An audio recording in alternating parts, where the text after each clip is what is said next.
여러분들은 아침에 일어나면 가장 먼저 무엇을 생각하십니까? 오늘 할 일, 오늘 누구를 만날 것인가? 그리고 오늘 해야 될 일들을 먼저 떠올리지 않습니까? 그런데 이러한 것들은 모든 것의 중심에 내가 주인입니다. 내가 오늘 누구를 만날 것인가? 내가 오늘 무엇을 할 것인가? 내가 오늘 또 어떤 것들을 해야 할 것인가? 우리의 삶 속에 무엇을 하는 것이 내가 중심이 되어 삶을 살아가는 것이 일상의 삶입니다. 그런데 이러한 문제 속에 우리는 한 가지 잊어버리고 있는 것이 있습니다. 그것은 바로 모든 것이 나 중심의 삶을 살아가다 보니 상대방은, 다른 사람은 잊어버리고 있다라는 것입니다. 우리가 살아가는 시대는 내 자신을 최우선으로 두는 시대입니다. 그래서 나를 사랑하라, 나를 먼저 챙겨라, 내 행복이 우선이다, 이러한 메시지들이 온갖 SNS와 온갖 유튜브를 통해 방영이 되고 있습니다. 그래서 끊임없이 나를 잘 세우기 위하여 내세우고 있는 것들이 오늘 우리들의 삶인 것입니다. 그런데 건강한 자기의 돌봄은 분명하게 필요합니다. 그런데 이러한 것들이 너무나 극단적으로 될 때 다른 사람을 경쟁자로만 보게 되고 나의 필요한 도구로 전락시키고 만다는 것입니다. 그렇게 되면 어떻게 될까요? 결국 가정이 무너지고 교회 안에서도, 내가 속한 공동체에서도 관계 속에 균열이 생겨나고 만다는 것입니다. 어떻습니까? 내 주변의 사람들을 나의 필요한 도구로만 생각한다면 결국 그 사람과의 깊은 관계를 이룰 수가 없는 것이죠. 사회 곳곳에서 이것 때문에 너무나도 많은 갈등들이 나타나고 있는 것입니다. 오늘 빌립보서는 바울이 빌립보 교회에 편지를 쓴 서신서입니다. 그런데 바울이 빌립보 교회에 편지를 쓸 때 빌립보 교회의 상황이 오늘 제가 방금 말씀드린 상황과 전혀 다르지가 않았습니다. 빌립보 교회 안에는 유오디오와 순두계라는 두 여성 지도자가 있었는데 두 사람이 갈등이 있었습니다. 자기 이익을 추구하며 그리스도를 전파하는 사람들이 많았습니다. 그래서 공동체가 분열 앞에 서 있게 된 것입니다. 그래서 사도 바울은 오늘 빌립보 교인들을 향하여 말씀하고 있는 것이며 오늘 하나님께서 우리 바울 사도를 통하여 우리에게도 똑같은 말씀을 하고 있는 것입니다. 그 말씀은 오늘 말씀의 제목인 비움이 채움이다입니다. 그렇다면 오늘 우리는 무엇을 비우고 무엇을 어떻게 채워야 하겠습니까? 그 첫 번째로 우리는 먼저 다툼과 허영을 비워야 합니다. 오늘 본문 3절 말씀입니다. 함께 읽겠습니다. 시작. 아무 일에든지 다툼이나 허영으로 하지 말고, 여기까지요. 자, 바울은 오늘 전체적인 본문의 말씀은 그리스도인으로서 겸손한 삶을 살아랍니다. 근데 그 중에서 우리는 오늘 이 대목만 이야기하고 있는 이유 중에 하나가, 첫 번째가 다툼과 허영에 대해서 이러한 것들을 우리 안에서 빼내어야 한다고 말하고 있는 것입니다. 자, 다툼이라는 언어는 원래 품삯을 받고 일하는 날품팔이라는 뜻에서 파생된 언어입니다. 자, 우리가 다툰다는 언어를 생각하면 쉽게 무엇을 생각하고 있을까요? 나와 생각이 달라서 다른 사람과 싸우는 것을 얘기합니다. 어렸을 때 친구들과 많이 싸우지 않나요? 근데 왜 싸워요? 나와 생각이 다르기 때문에 친구와 의견 충돌이 일어나는 것입니다. 그런데 싸우고 나면 우리는 어떠한 일들을 벌이나요? 내 주변의 다른 친구들을 내 편으로 만들고 싶어서 야, 쟤가 저랬대 하면서 그 사람을, 그 친구를 비방하기 시작합니다. 그러면서 다른 친구들이 내 편으로 서기 위해, 내 편으로 만들기 위해 여러 가지 일들을 행합니다.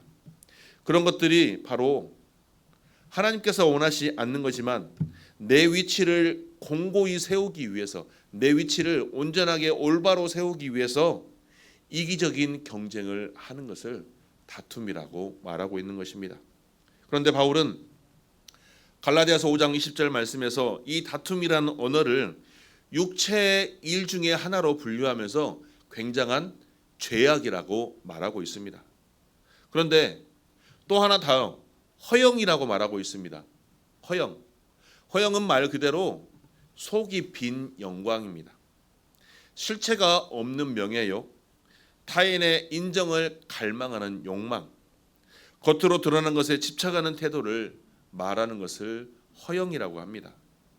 그러다 보니 모든 삶이 나의 영광된 삶을 추구해야 됩니다. 다른 사람이 나를 인정해 주지 않으면, 나를 향해 박수를 쳐주지 않으면 매우 불안합니다. 인정받지 못하니 어떻습니까? 내 삶이 불안하고 분노가 치러오릅니다. 내가 주목받지 못하니까 삶의 의욕이 떨어집니다. 우리는 누구나 인정받고 싶어 합니다. 다른 사람들이 나를 주목해 주기를 원합니다. 그러나 내 안에 그러한 허영이 많으니 다른 사람이 혹여나 나를 인정해 주지 않고 나에게 손가락질하거나 비방하기 시작하면 그 삶이 너무나도 좌절된 삶으로 떨어지고 만다는 것입니다. 그런데 바울은 이처럼 다툼이나 허영으로 하지 말고라고 말하고 있어요. 이건 무슨 뜻일까요? 나의 삶이 다른 사람들의 인정받기만을 원하는 것, 내 삶이 나타나 보이기만, 즉 내가 왕이기만을 바라는 삶을 살아갈 것이 아니라 모든 것이 하나님께서 원하시는 삶으로 나아가야 한다는 것입니다.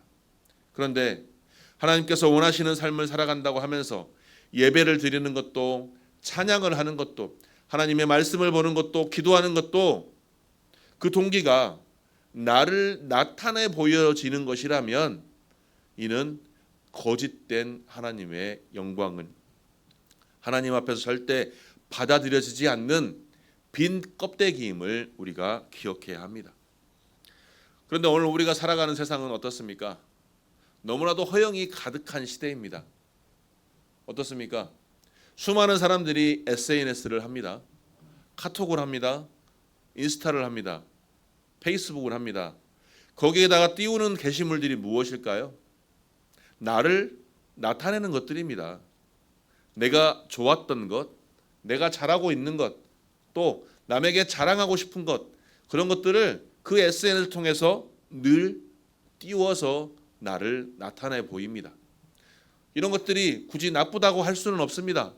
그러나 문제는 이것을 띄워보내고 올렸을 때 누가 좋아요를 눌렀는지, 몇 명이 눌렀는지, 얼마나 많은 사람들이 내 게시물을 보았는지, 내 이야기에 반응을 얼마나 하는지를 통해서 내 삶이 천국과 지옥을 왔다 갔다 한다는 것입니다.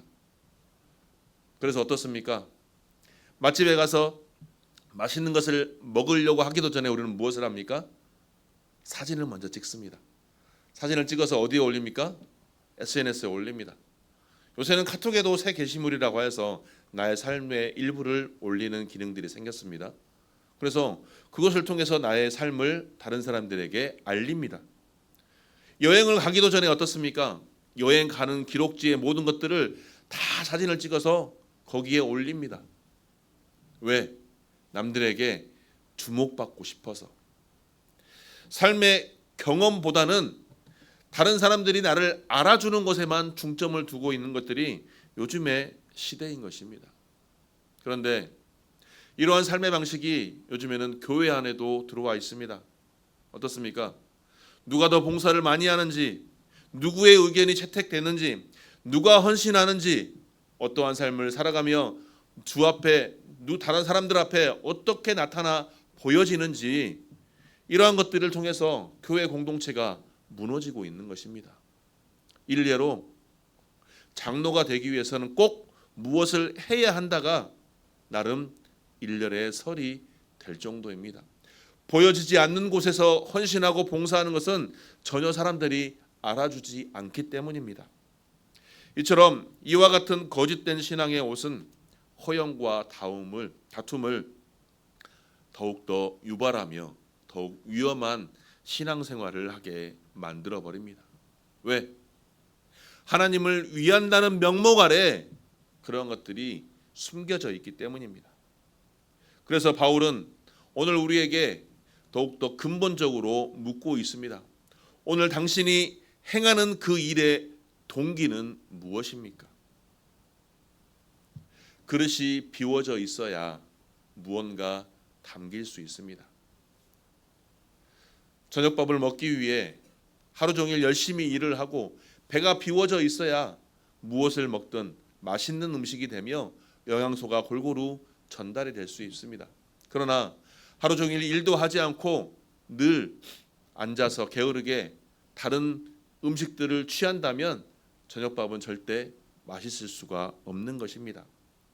다툼과 허영이란 쓰레기가 가득 찬 우리 안에 그릇이 결코 하나님의 은혜가 들어갈 수 없다는 이야기입니다. 비움이 채움이 되는 역사, 그것은 먼저 비워야, 모든 것을 비워내야 우리 안에 하나님의 은혜가 채워지는 것입니다. 무엇을 비워내야 하겠습니까? 내 안에 허영 덩어리들, 내 안에 다툼 덩어리들, 내 안에 자존심, 남에게 인정받으려고 하는 집착, 이러한 것들을 온전히 비워낼 때 하나님께서 우리에게 많은 것들을 채워 주실 것입니다. 주님께서 이 땅에 오셨을 때 어땠습니까? 하나님의 영광을 주장하지 않고 하나님의 높은 권능과 권세를 주장하지 않고 자신을 비워 종의 형태로 이 땅에 오셨다고 말씀하고 있습니다. 이것이 바로 우리가 배워야 될 바로 겸손의 원형인 것입니다. 비워야 담길 수 있습니다. 낮아져야 높아질 수가 있습니다. 두 손에 꽉 쥐고 있으면 다른 무언가를 잡을 수 없듯이 내 안에 하나님께서 원하지 않는 불필요한 것들을 다 비워내시고 하나님의 은혜로 채우시는 저와 여러분이 되시기를 주님의 이름으로 축원합니다. 둘째로, 남을 나보다 낮게 여겨라입니다. 3절 후반절입니다. 함께 읽겠습니다. 오직 겸손한 마음으로 각각 자기보다 남을 낮게 여기고. 자, 남을 나보다 낮게 여기라는 이 말씀, 참 성경 어디에 봐도 너무나도 도전적인 말씀입니다. 그리고 오늘 우리가 생각해 봐야 할 말씀입니다. 남을 나보다 낮게 여기라는 거 과연 가능할까요? 더 나아가 솔직하게 남을 나보다 낮게 여길 수 있을까요? 여기서 낮게 여기다는 것은 무슨 말이냐? 단순한 감정적인 느낌이 아니라 의도적으로 판단하고 결단하는 것을 의미합니다. 즉, 남이 나보다 낫다라는 객관적 사실의 진술이 아니라 타인을 대하는 나의 진실된 태도를 말하고 있는 것입니다. 이것은 결코 자기 비하가 아닙니다. 나의 가치를 부정하는 것이 아닙니다. 오히려 타인을 향해, 다른 사람을 향해 눈을 크게 뜨고 그 사람 안에 하나님의 형상과 그 사람의 존재의 의무를 적극적으로 인정해주는 행위입니다. 그렇다면 어떻게 이것이 가능할까요? 오늘 본문은 3절과 4절의 말씀이지만 이것이 바로 5절에 이어져서 말씀하고 있습니다. 5절에는 너희 안에 이 마음을 품으라 곧 그리스도 예수의 마음이니 라고 하고 있습니다. 너희 안에 이 마음을 품으라 곧 그리스도의 예수의 마음. 예수의 마음을 우리가 품을 수 있을까요? 우리가 겸손한다고 해서, 내가 노력한다고 해서 예수의 마음이 내 안에 생길 수 있을까요? 그것은 바로 성령님께서 주관하여 주셔서, 성령님께서 나를 인도하여 주셨을 때 내 안에 자연스럽게 예수 그리스도의 마음이 형성될 수 있는 것입니다. 그랬을 때 그거를 통해서 자연스럽게 하나님의 은혜가 흘러 나올 수 있으며 자연스럽게 남을 나보다 낮게 여길 수 있는 겸손의 마음이 나올 수 있는 것입니다. 즉, 나를 비워낼 때 그리스도로 채워집니다. 그 채워짐이 우리를 겸손하게 만들며 남을 인정할 수 있는 것입니다. 남을 인정하지 못하니 어떻습니까? 늘 관계 속에서 싸우게 됩니다. 사람들과의 관계 속에서 늘 불편합니다. 가정에서 어떻습니까? 배우자의 의견을 절대 중요시 여기지 않습니다. 무조건 내 말대로 따르라 서로 으르렁대니 가정에 불화가 생기는 것입니다. 그런데 내 안에 겸손의 마음, 그리스도의 예수의 마음이 들어올 때 내 판단이 옳고 확신이 된다 할지라도 당신의 생각은 어떤가? 이 문제에 대해서 당신은 어떻게 생각하고 있는가? 서로 이야기할 수 있는 것입니다. 직장에서도 어떻습니까? 동료에 대해서 인정할 수 있는 것입니다. 다른 사람의 아이디어가 채택이 되고 다른 사람이 승진한다 할지어도 박수를 보낼 수 있는 것입니다. 내가 인정받고 싶은 욕구가 굴뚝 같은다 할지라도 다른 사람의 공로를 인정해 줄 수 있는 마음이 생긴다는 것입니다.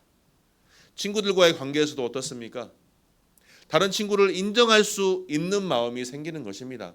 나와 다른 부분이 있지만 그 다른 부분을 인정해 주고 세워줄 때 서로 절실한 친구가 될 수가 있는 것입니다. 그럼 우리 교회 안에서는 어떻습니까? 교회 안에서도 형제 자매의 유익을 먼저 생각하게 된다면 우리가 행하는 모든 예배와 찬양과 기도와 말씀들이 하나님께서 무엇을 원하시는지로 한 방향으로 나아갈 수 있으니 하나님께서 원하시는 교회로 온전히 세워질 수 있는 것입니다. 그러므로 성도님, 이거에 대해 어떻게 생각하십니까? 이러한 상황에 어떻게 생각하십니까? 서로 소통할 수 있는 그 길이 열리는 것입니다. 여기서 중요한 오해는 바로잡아야 됩니다. 남을 나보다 낮게 여긴다는 것은 내 의견을 절대 말하지 말라는 것이 아닙니다. 부당한 것을 참고 넘어가라는 이야기도 아닙니다. 이것은 단지 다른 사람을 향한, 타인을 향한 시선의 기본적인 자세를 갖추라는 것입니다. 저 사람보다 내가 낫다라는 교만의 안경을 온전히 벗어버리고 저 사람 안에 있는 하나님의 형상을 인정하면서 그 형상의 존재의 의무를, 그 형상의 존재를 서로 인정해 주는 것입니다. 그렇기 때문에 다른 사람을 보는 관점이 바뀌게 되면 관계가 바뀌게 됩니다. 관계가 바뀌면 어떻습니까? 공동체가 바뀝니다. 공동체가 바뀌면 세상이 달라집니다. 그 출발점의 하나가 바로 내 안의 교만 덩어리를 빼어내어 버리는 것입니다. 앞서서 다툼과 허영을 비워내고 이제는 내 안의 교만을 비워낼 때 하나님께서 주시는 새로운 영적인 눈을 뜰 수 있으며 저 사람 안에 나보다 나은 것을 볼 수 있는 겸손한 눈이 생겨날 수 있는 것입니다. 하나님께서는 천지를 창조하시고 우리를 최고의 축복된 선물로 우리를 창조하셨습니다.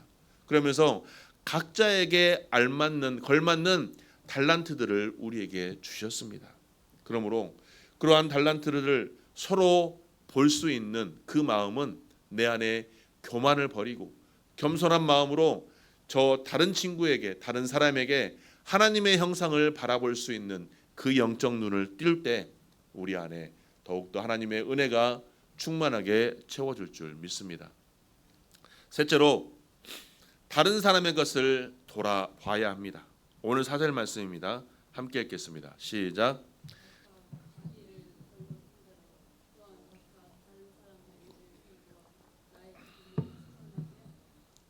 아멘. 여기에서 자기 일을 돌볼 뿐더러라고 말하고 있습니다.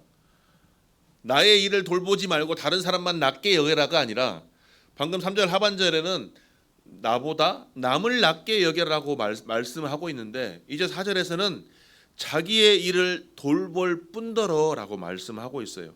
이건 뭐예요? 자기 삶에 대한 책임감을 포기하라는 말씀이 아닙니다. 자기의 일을 돌보며 타인의 일도 돌보라는 것입니다. 즉 타인의 필요를, 다른 사람의 필요를 단순히 인식하는 것이 아니라 적극적으로 찾아내고 주목하라는 것입니다. 그 사람이 어떠한 삶을 살아가는지, 무엇이 필요한지를 적극적으로 찾아내고 그 사람을 돌볼 때 그 사람만 도와주는 것이 아니라 나의 삶도 돌보라는 것입니다. 이 대목을 묵상하며 예전에 저희 어머니 목사님께서 하셨던 말씀이 생각이 납니다.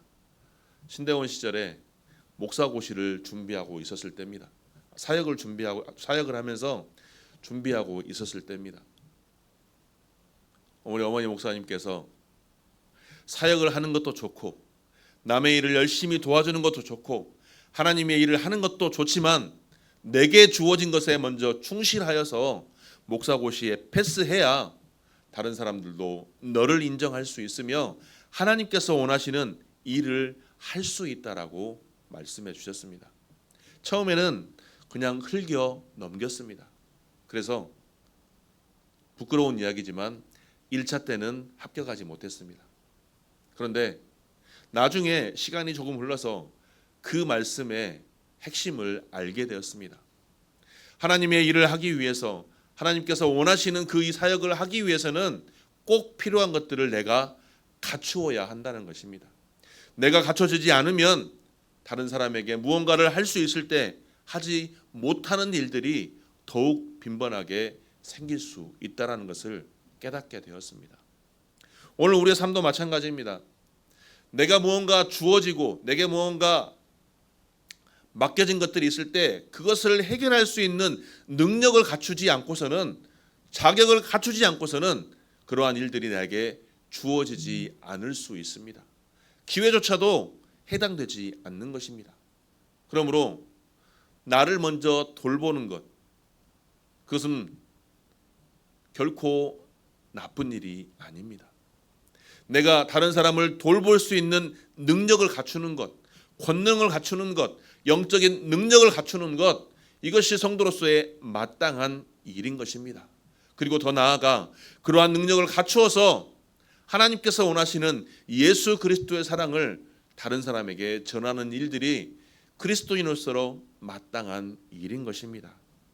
그런데 오늘 이 구절은 단순한 도덕적인 교훈을 넘어서 하나님의 속성을 우리에게 말씀하고 있습니다. 우리는 삼위일체 하나님이라고 말씀하고 있습니다. 성부 하나님은 어떻습니까? 우리를 위해 독생자 예수 그리스도를 내어주셨습니다. 성자 예수님은 어땠습니까? 자신의 영광을 버리고 우리의 구원을 위해 십자가를 지셨습니다. 또 성령 하나님은 우리 안에서 끊임없이 우리가 하나님의 뜻대로 온전히 세워지기 위해 늘 간구하며 도와주십니다. 하나님께서 타인을 위해 존재하시는 그 위대한 삶임을 우리에게 나타내 보여주고 있는 것입니다. 그러므로 우리가 타인의 이익을 구할 때 우리는 하나님의 형상을 내 스스로가 회복해 나아가고 있는 것입니다. 결국 사도 바울은 우리가 타인을 돌아볼 수 있는 능력을 갖추고 그리고 그 능력을 통해서 타인을 돌아볼 때 우리 스스로의 힘이 아닌 바로 우리 안에 자기를 비우신 그리스도의 사랑이 우리 안에 온전히 흘러 들어올 때 가능함을 말씀하고 있는 것입니다. 그래서 비움이 먼저입니다.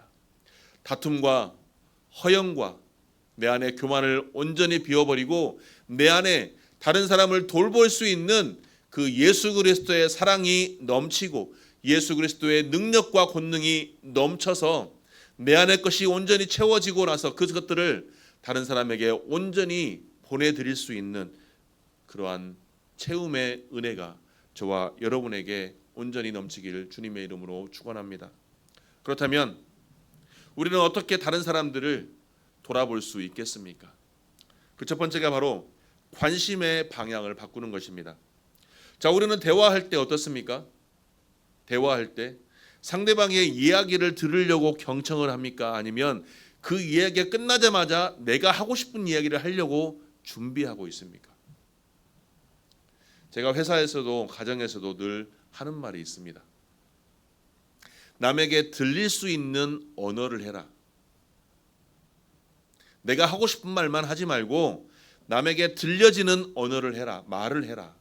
또 상대방의 말이 끝나기도 전에 내 말을 하려고 앞서서 말을 끊지 말고 상대방의 이야기에 경청해라. 그런데 나의 관심의 방향을 바꾸면 어떻습니까? 다른 사람이 나에게 무슨 얘기를 왜 하는지를 볼 수 있게 됩니다. 들을 수 있게 됩니다. 저 사람이 무언가를 말하고 싶어 하는지를 단순히 입술에서 나오는 이야기만 듣고 판단하는 게 아니라 그 심령 안에, 그 심중 안에 어떠한 마음이 있는지가 보여지게 되는 것입니다. 왜? 나의 관심의 방향이 내가 아닌 바로 상대방, 나의 앞에 있는 사람이기 때문입니다. 왜 저 사람이 나에게 이런 말을 하는지 알게 되는 것입니다. 그래서 두 번째로 행동으로 연결이 됩니다. 자, 바울은 알아주기만 하라라고 말하지 않습니다. 돌아봐라라고 말하고 있습니다. 즉 상대방의 마음을 알았으니 그 마음을 알고 행동하는 것을 포함하고 있는 것입니다. 상대방이 단순히 말하는 것이 말하는 걸로 끝나는 것이 아니라 그 마음에 어떠한 마음이 있는지를 알게 되었으면 그 마음이 해결될 수 있도록 행동하라는 것입니다. 이웃이 어렵다는 것을 알면서 안타깝네, 어쩌면 좋지라고 끝나는 것이 아니라 그를 실질적으로 도와줄 수 있도록 문을 두드려주고 손을 잡아주고 기도하고 때로는 내 안에 있는 것 중에 필요한 것이 있다면 건네어 도와줄 수 있는 손이 우리의 손이 되어야 한다는 것입니다. 그러면서 마지막으로 우리는 셋째로 대가는 바라지 않아야 합니다. 바울은 자기의 이익을 구하지 말라 덧붙이는 것은 매우 의미심장한 이야기입니다. 우리는 남을 도울 때 어떻습니까? 처음에는 좋은 마음으로 도와줍니다. 그런데 무언가 관계가 흐트러질 때 우리는 제일 먼저 무엇을 생각합니까? 내가 예전에 너가 힘들었을 때 도와주지 않았느냐? 그런데 너의 행동은 왜 그러느냐? 즉 우리의 마음속엔 무엇이 존재합니까? 남을 도와줄 때 내가 이만큼 해줬으니 저 사람도 나중에는 나에게 이만큼 해줄 것이다라는 그러한 기대감이, 계산 심리가 있다라는 것입니다.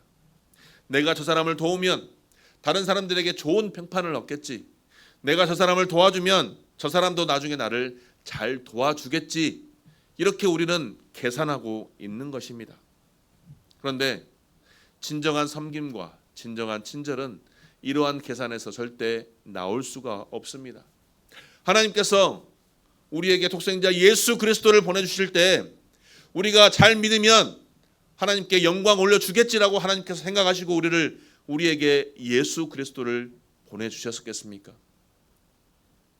우리를 너무나도 사랑하시기 때문에 아무런 조건 없이 자신의 독생자 예수 그리스도를 우리를 위해 보내주셨으며 십자가에서 피 흘리시도록 헌신하셨던 것입니다. 그런데 어떤 사람들은 말합니다.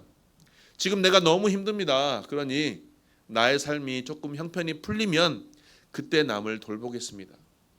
사실 너무나도 솔직한 이야기입니다. 그러나 성경은 이에 대해 답하고 있습니다. 빌립보서 4장 13절 말씀입니다. 제가 늘 묵상하며 좋아하는 말씀 중에 하나인데 내게 능력 주시는 자 안에서 내가 모든 것을 할 수 있느니라. 함께 합독하겠습니다. 시작. 내게 능력 주시는 자 안에서 내가 모든 것을 할 수 있느니라. 아멘. 내 스스로는 아무것도 할 수가 없습니다. 너무나도 연약한 존재이고 너무나 죄성 가득한 죄인이기 때문에. 그러나 내게 능력 주시는 자, 바로 성령 하나님을 통해서 우리는 하나님의 일을 할 수 있습니다. 사랑을 주는 것도, 사랑을 베푸는 것도, 모든 것을 나누는 것도 내가 할 수 있는 것이 아니라 내게 능력 주시는 하나님 안에서 우리가 할 수 있는 것입니다. 그러므로 우리는 우리가 할 수 있는 것만 하면 됩니다. 오늘 말씀처럼 내 안에 가득한 죄성 가득한 탐욕들, 죄악들, 이러한 것들을 온전히 내어버리고 다툼과 허영과 교만 덩어리들을 다 내어버리고 하나님의 은혜만, 성령의 충만함만 나에게 채워지기를 늘 사모하시기를 축원합니다. 그럴 때 그 하나님의 은혜를 통해서 이웃에게 하나님의 사랑이, 예수 그리스도의 향기가 흘러 넘쳐날 것입니다. 오래전 한 선교사가 아프리카 작은 마을에서 사역을 하고 있었습니다.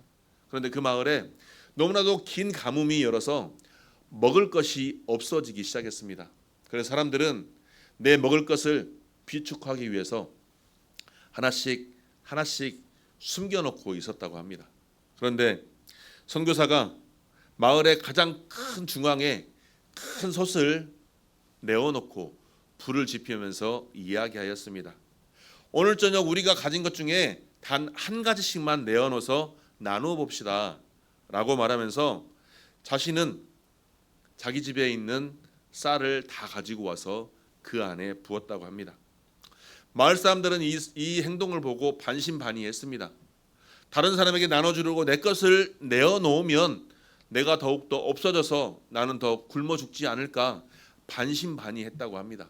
그런데 한 노인이 나와서 자신이 가지고 있던 고구마 3개 중에 1개를 넣었다고 합니다. 그 사람은 가진 것이 그 고구마 3개밖에 없었지만 그 중에 하나를 내어놓았습니다. 어떤 여성은 자신이 가지고 있는 것 중에 소금을 가지고 왔습니다.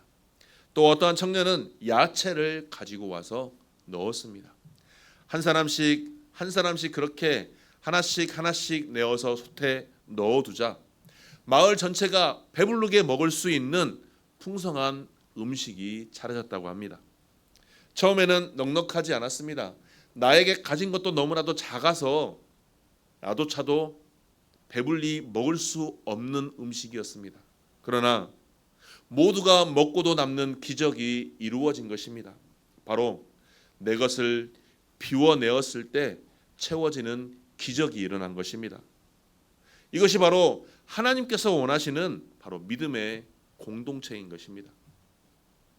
우리 사랑하는 성도 여러분, 하나님께서는 이 땅에 오셨을 때 예수 그리스도의 몸을 입고 오셨을 때 하나님의 영광이라는 가장 값진 것을 내어놓으셨습니다. 비워내셨습니다. 아무도 요청하지도 않았고 아무도 자격이 없었지만 그분은 먼저 자기를 비워 우리의 솥에 넣어주셨습니다. 그 예수 그리스도의 비움이 온 인류를 살리신 바로 구원의 잔치, 영원한 채움의 잔치가 된 것입니다. 주님의 제자로서의 삶을 살아가는 오늘 우리가 그렇다면 무엇을 비워내어야 하겠습니까? 나의 삶에서, 나의 가정에서, 나의 직장에서, 나의 학교에서, 나의 교회에서, 또 내가 속한 모든 공동체에서 다툼을 내어놓고, 허영을 내어놓고, 교만을 내어놓고, 나보다 남을 낮게 여기는 겸손의 시선으로 다른 사람을 바라볼 때 그러한 작은 비움들이 하나님의 은혜로 채워져서 더욱더 풍성한 채움의 우리 공동체가 될 줄 믿습니다. 마태복음 20장 26절에서 28절 말씀입니다. 너희 중에 누구든지 크고자 하는 자는 너희를 섬기는 자가 되고 너희 중에 누구든지 으뜸이 되고자 하는 자는 너희의 종이 되어야 하리라. 인자가 온 것은 섬김을 받으려 함이 아니라 도리어 섬기려 하고 자기 목숨을 많은 사람의 대속물로 주려 함이니라. 아멘. 다툼을 비워내면 우리 안에 평화로 채워집니다. 내 안에 허영을 채워내면 하나님의 영광으로 가득 채워질 줄 믿습니다. 또한 내 안에 교만을 비워내면 내 안에 그리스도로 온전히 채워질 줄 믿습니다. 그러므로 우리 안에 하나님께서 원하지 않는 모든 것들을 비워내므로 하나님의 은혜로 채워지고 성령의 충만함으로 채워져서 하나님께서 원하시는 복된 삶으로 나아가시기를 주님의 이름으로 축원합니다.